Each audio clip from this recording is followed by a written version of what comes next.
Life with a disability can sometimes give rise to unspoken questions and sensitivities, but amid the awkwardness there can be humor. The following is an edited version of a sketch performed by Frank Burton, who has a form of epilepsy, at the Edinburgh Fringe Festival. Image copyright Geraint Hacking. I'd like to tell you about the time I was sitting in the corner of a pub blurting out the titles of Al Pacino movies, while patting my head and rubbing my stomach. I'd probably better put this in context. I have non-epileptic attack syndrome, a condition which causes me to have partial seizures, leaving me unable to walk and half-conscious, although I can still respond up to a point. It's a bit like being struck by lightning. Not necessarily in terms of the physical impact but the randomness, as they can hit whenever and wherever I am. If you watch out for the warning signs, such as dizziness, you can prevent yourself from having an attack by engaging the left and right side of the brain to stop it from shutting down and helping you to stay conscious. Something like patting your head and rubbing your stomach is perfect. It can be quite a tricky maneuver for novices, but I'm an absolute legend at it now.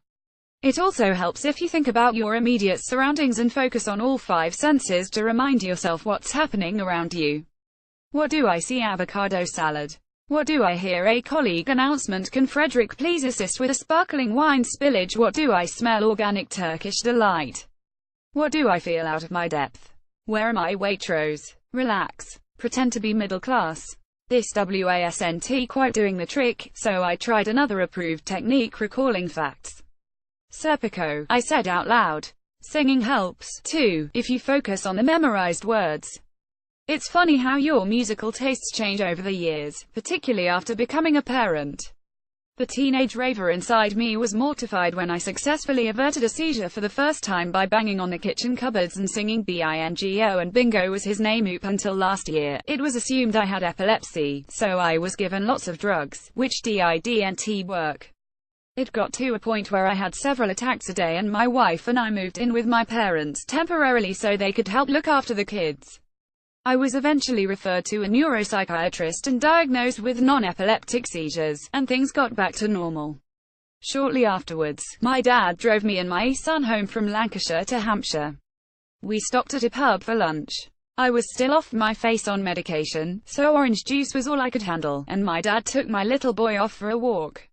I was sat alone in the corner of the pub when dizziness kicked in. A lightning strike was imminent. I started to pat my head and rub my stomach, and the dizziness subsided a little, but not enough, so I went through my checklist.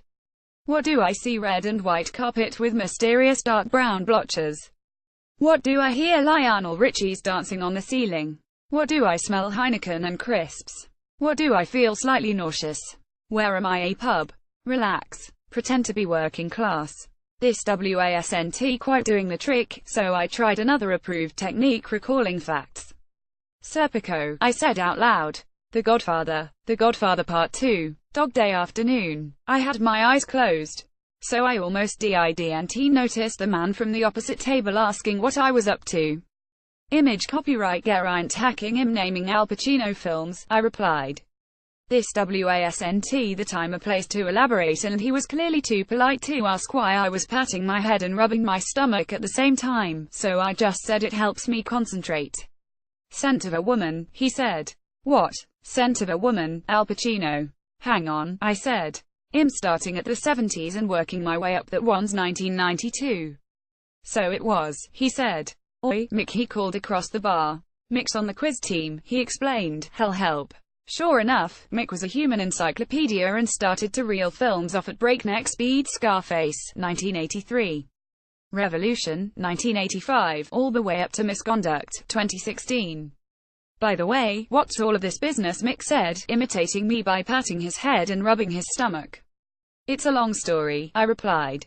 I'd come to my senses sufficiently by now to offer an explanation, but sometimes that simple phrase is enough, and Mick was completely satisfied. You've really helped me out there, guys, I said to them. I was now fully conscious, another crisis averted, and on the verge of conquering this major illness, in the most unlikely way.